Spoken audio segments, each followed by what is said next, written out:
Hi, my name is Tony Moy. I'm a watercolorist and a comic book artist, and I travel around to a lot of Comic-Cons and meet a lot of people. And some of the questions that I frequently get asked revolve around my tools, my materials, my methods, and I thought I'd start putting together some videos just to document some of the processes and things from my perspective and my own journey.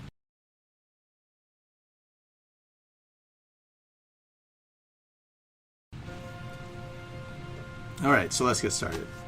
If I can go back and tell the younger me that first started off in watercolor a few things to get started, I would tell myself to get good watercolor paper.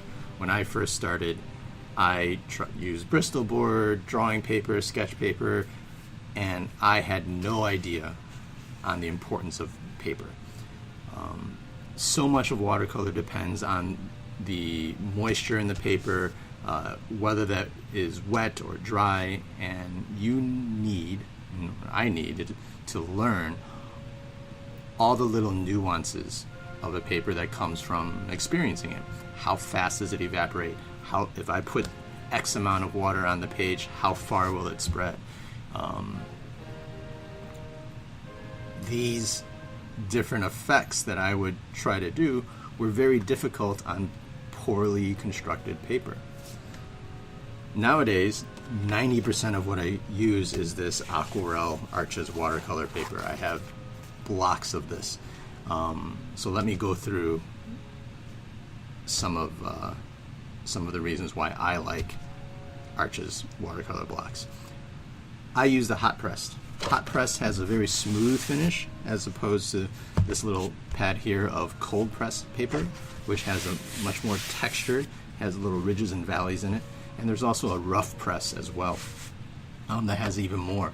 So if you like that traditional feel, feel free to grab some. I do use it from time to time, and it's kind of fun. But a lot of my finished pieces have a lot of detail that I get in there with some pretty small brushes. And so those ridges and valleys of the paper often manifest themselves when you have a smaller brush and you're trying to make a very thin straight line. So for me, hot pressed gives me the smooth finish and the most control over my watercolor. The other thing I like about this, about Arches, is that it's sealed all around. So I don't have to spend time and tape my paper to a board. I do buy loose paper from time to time, and I do have boards for that. But in a pinch, Arches has the paper already prepared. It's not going to, I've already gotten this pretty wet and it still lays flat. So they've kind of stretched that out for me already. And I can just open it up and just get started. So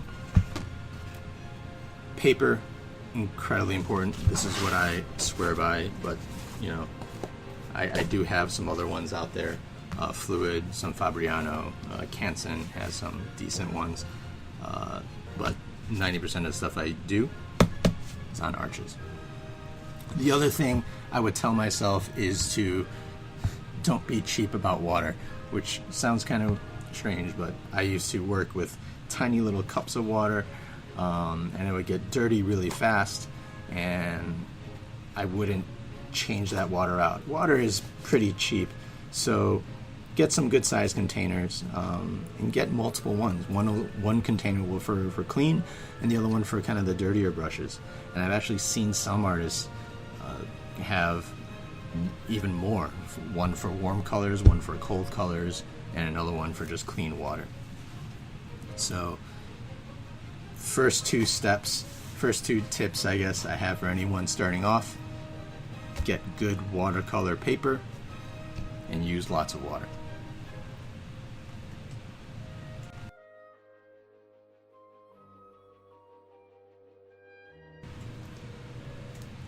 Alright, so let's get started and talk a little bit about the paints that I use. I started off with a bunch of pancake paints. It was a little $30 set that I got at the local art store. Nothing fancy there, but at a certain point in time, I realized that I couldn't quite get my blues as blue as I wanted, or my reds as red as I wanted. And that's when I kind of realized, you know what, I need to sort of upgrade to some better paints. There's a whole wide variety of paints out there and brands, and each one has their own different formulations. And in a future video, I'll do some comparisons. But here's the ones that I use. I have a good amount of M. Graham in my palette. You can kind of see here. I use some Daniel Smith. I have some Holbein, and I have some Winsor Newtons. Each one has their slightly different characteristics. M. Graham uses a little bit of honey in their formulation, and it keeps it slightly wetter for much longer, and it keeps it moist. And the washes that you can get from it are very, very smooth and rich. Holbein and Daniel Smith have some incredibly vibrant colors to play with, and they're a lot of fun. I've also have a few blocks watercolor as well. The other one that I have in my collection is a whole bunch of Winsor Newton. You can't really go wrong with Winsor Newton.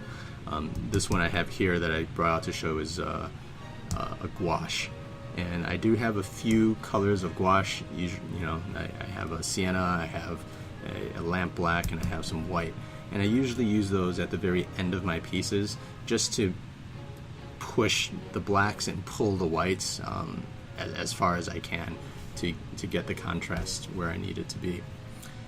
The challenges for watercolor is that they are very transparent, and you'll have to do some experimenting and testing.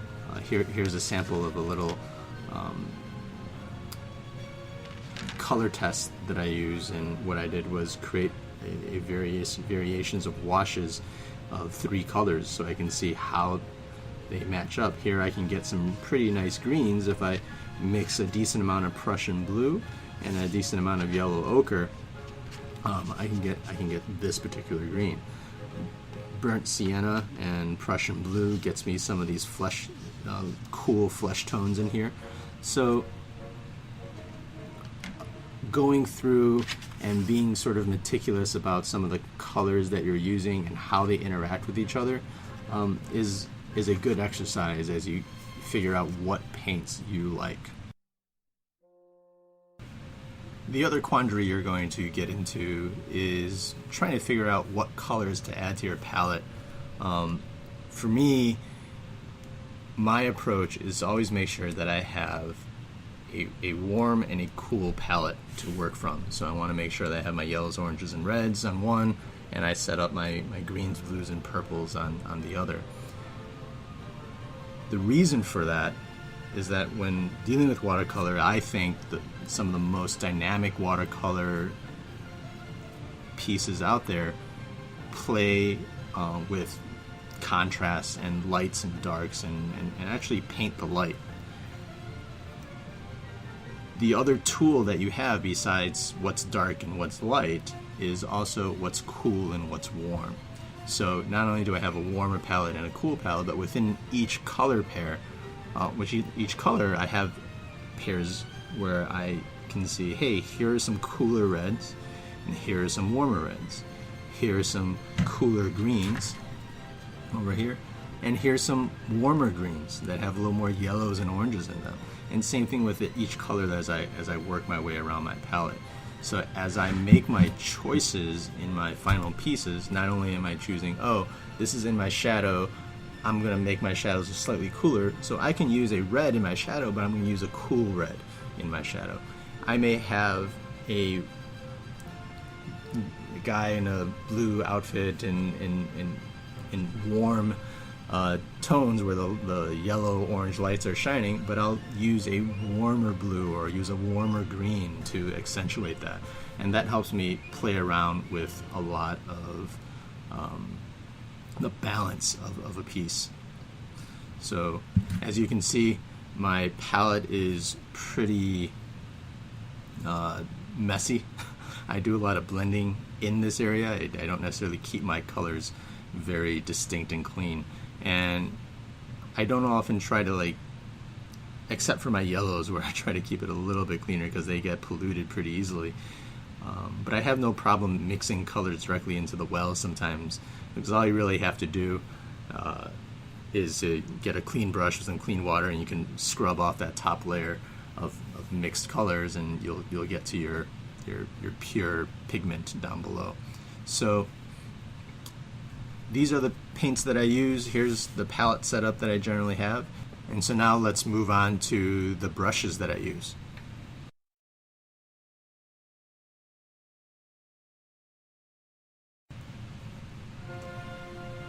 So here are the brushes that I use most frequently. It's important to get watercolor brushes because they are a lot softer than the oils and acrylic brushes. The oils and acrylic brushes are meant to actually push that pigment and paint and medium around on a canvas, and so they're a lot stiffer. The softer the brush, and specifically what also has to do with the type of hair on it, the more water it can hold, and the more water it can hold, the more pigment it can hold, and the more pigment it can hold, the less you have to keep bringing your brush back and forth to the well, and you can spend more time actually painting. This is one of the softest brushes that I have. I think it's a squirrel hair brush. It's made by Isaby. This is a size 10. And I use this in the very beginnings of my pieces to add the large areas of colors with it. And once I pick up some pigment and water, I very rarely have to kind of go back. I can get a lot of mileage out of this and focus on the piece rather than figuring out when I need to go back. The other type of brush to really get is the sort of a flat brush. These are great for doing large areas of washes, and in fact, both of these, when I start off some of my pieces, and you can see some of my other speed paints out there, I'll start with these guys. This is probably about an inch, and this is probably about a 2-inch flat. And I will be able to cover my page in some nice gradients and start focusing on the general feeling of lights and shadows and darks and colors, and get that all set up before I start working my way down into the details. These brushes here are often what I use to get a lot of the details in. This one's just a Winsor Newton Series 7 size 0, and this will allow me to, I used to use this a lot for inking. I've had this for a long time. And this other one I have here is a Filbert. This one is kind of flat at the very beginning, and then instead of a harsh 90-degree turn, there's a little curve at the end, so you get some nice blending near the end with this piece. You don't have to get the most expensive brushes out there. Over time you will learn to appreciate them.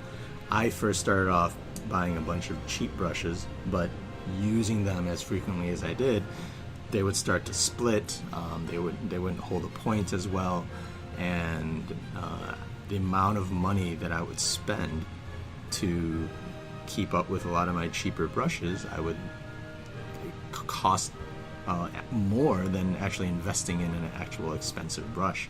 These brushes are crafted very well. The direction of the hairs all points in the same direction, and to be honest, some of these more expensive brushes can actually take more of a beating, and they'll hold their shape a lot better.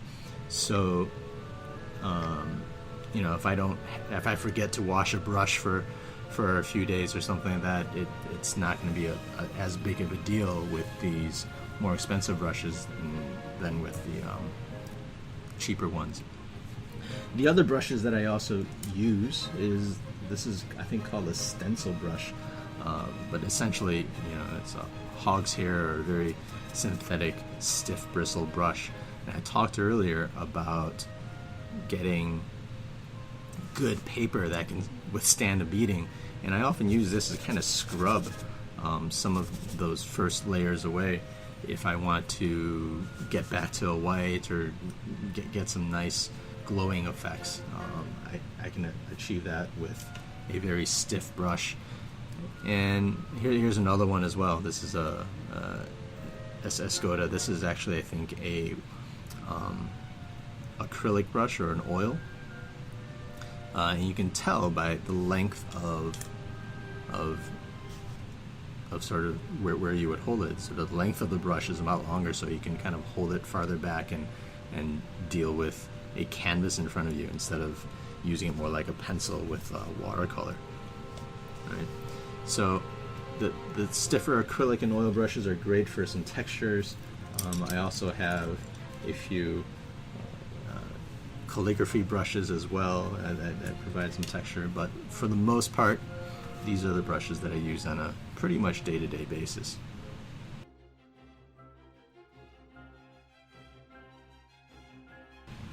I'm just going to kind of run through some of the rest of my tools that I use that I think are very useful. The first is this nice little spray bottle. As long as your paper stays moist, as long as that pigment stays wet, you have the opportunity to go back and fix it, to wipe it back up, to blend it with other colors. So having a nice water bottle with a fine mist really helps out. I also use it when I first start off the day watercoloring. I'll just quickly spritz my palette just to get everything moist again, so I don't have to always re-wet things as I grab the pigment. The other two pens that I use, here are the two. This one is a Uniball Signo. It's a white gel pen. I'll use this for specular highlights, you know, the little dots in the eyes, and maybe on some metal or something like that. So this is used for at sort of the very end of the piece. And if I have to go back in to get some really dark shadows or edges, I use a Staedtler pigment liner. This is a 0.5, but I also have a 0.3 that's also kind of fun to use. You've seen me use this before in some of my other videos, but this is a masking fluid by Fine Line. The nice part about this is that there is a needle applicator. I jumped for joy when I first saw this because it is just so useful to be able to apply a mask in exactly where you want it to be. Usually masking fluid comes in these larger bottles, and if I have to mask a large area, I've used this before.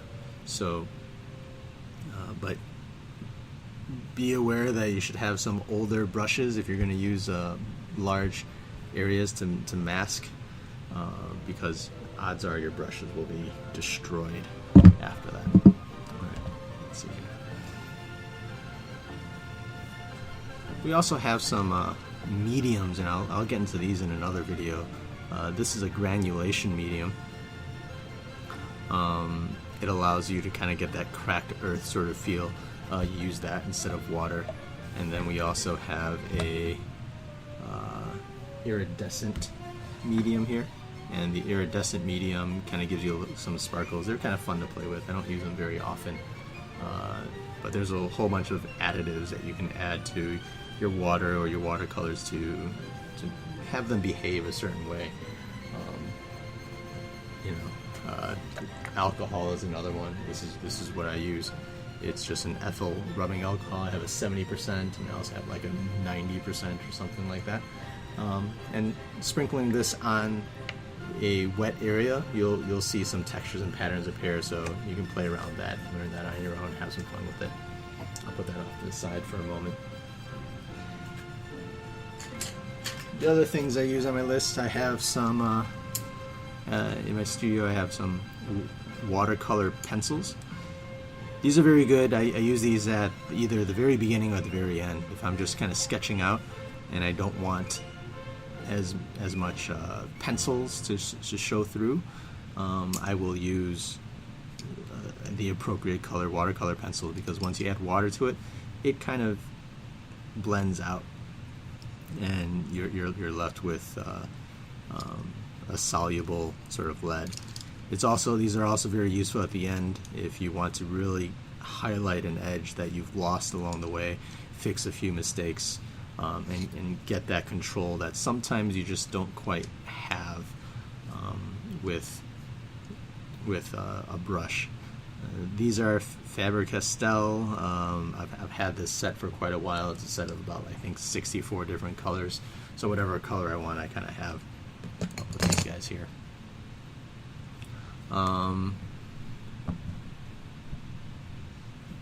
And the last fun little tool I got are these watercolor markers by Kuretake.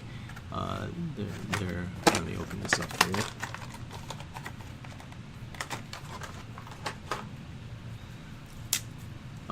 But they have a nice point, and they are very, very potent and saturated in color. So I use them very, very sparingly. In fact, so sparingly that I don't use them very much at all. So here's some of the extras that I use that hopefully might help you make some decisions on what you want to create. So if you have any questions or anything about the process or art in general, feel free to add them below, and follow me as I'll be posting more of these videos up. Let me know what you're looking for, and I'll try to accommodate. Thanks very much for watching all of this, and we'll catch you guys soon. Thank you.